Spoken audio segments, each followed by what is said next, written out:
gang? Welcome to episode 4 of the program. If you're new here, welcome aboard. And for you long-time viewers, welcome back. Glad you could join us here. Today, we're going to be talking about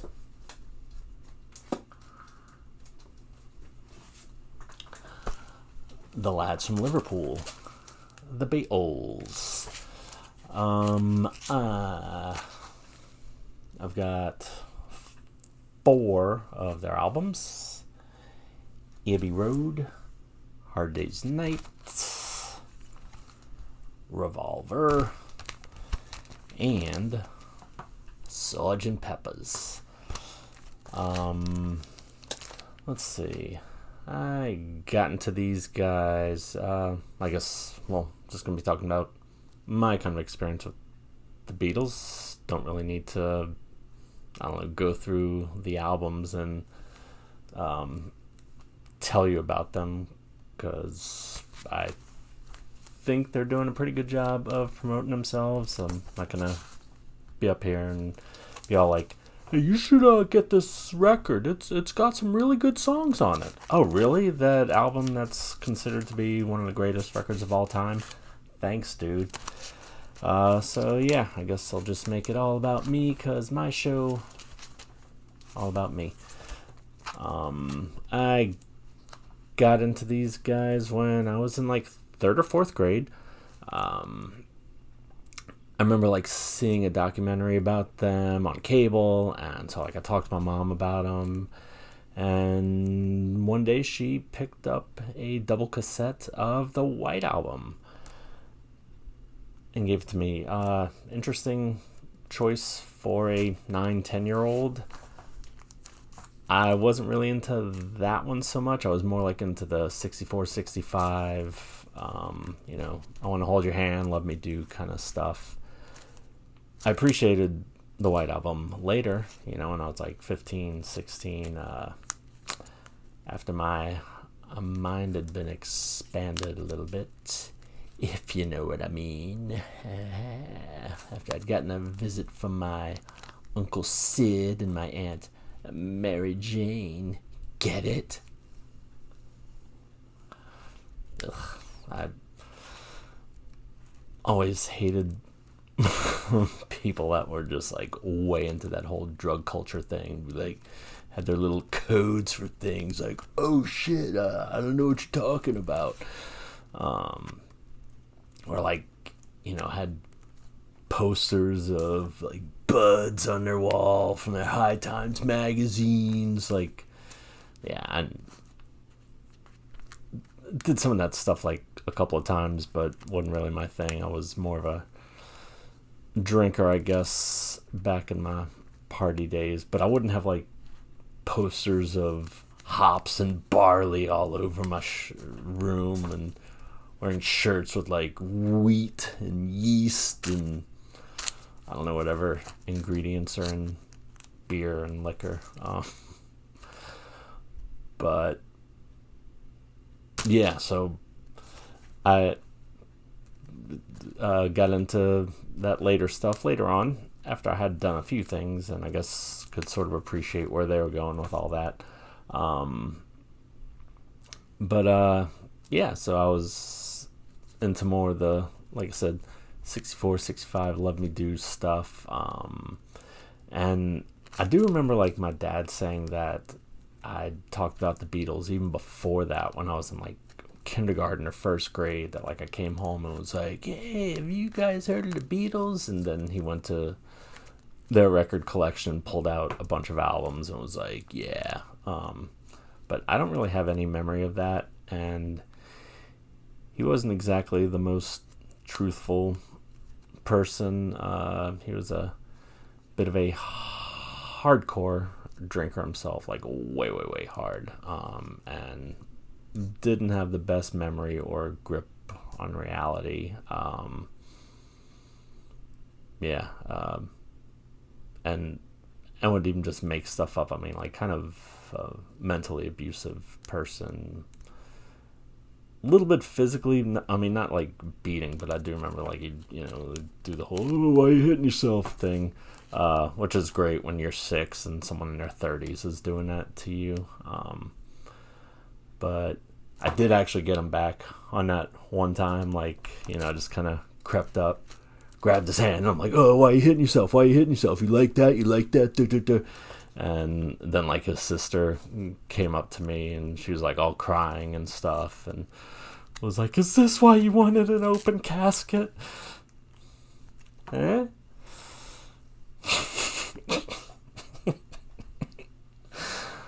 Oh shit. Alright, so I made that part up. Anyway, Beatles. Why am I going on this other stuff?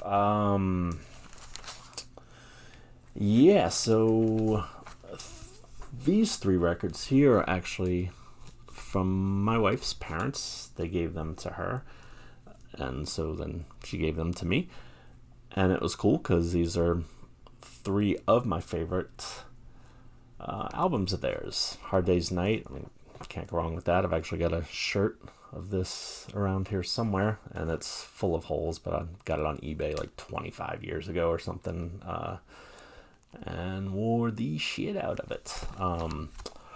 Revolver, which is my favorite of the transition albums, from their early stuff to their later stuff. My wife prefers Rubber Soul more, but I like Revolver more. And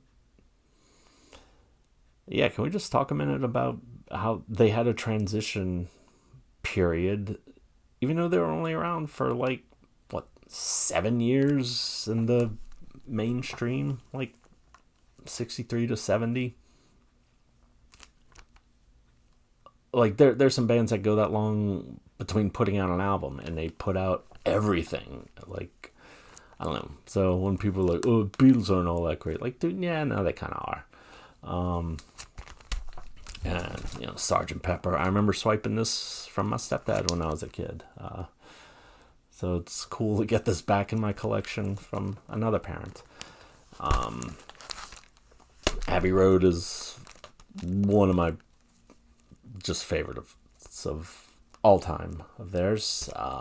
Especially like side 2, just perfect. I mean, it's pretty much just one long song for an entire side.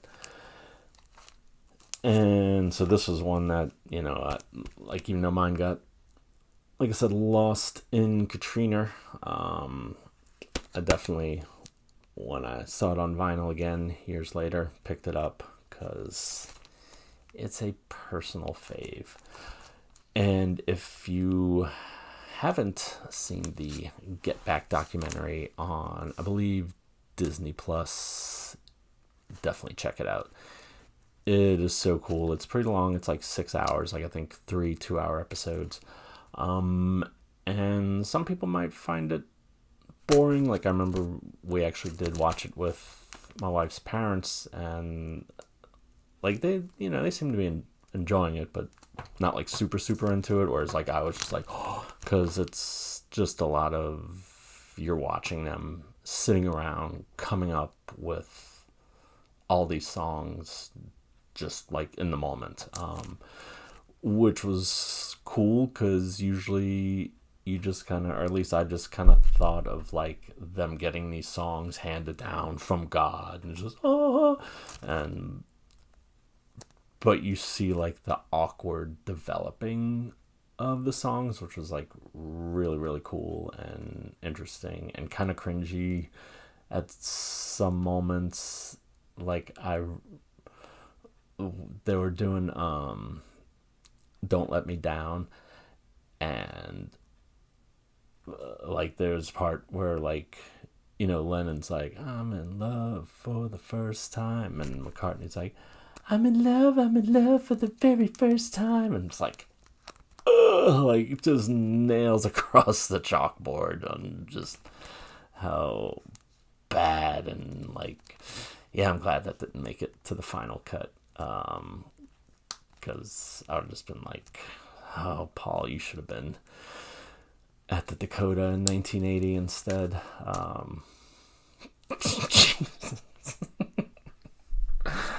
That was so mean. I'm sorry. I did not mean that. I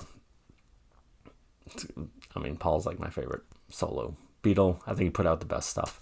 And I would never wish for him to have gotten shot instead of Lennon. And Lennon shouldn't have been shot either. So let's just take a moment to say fuck Mark David Chapman for what he did.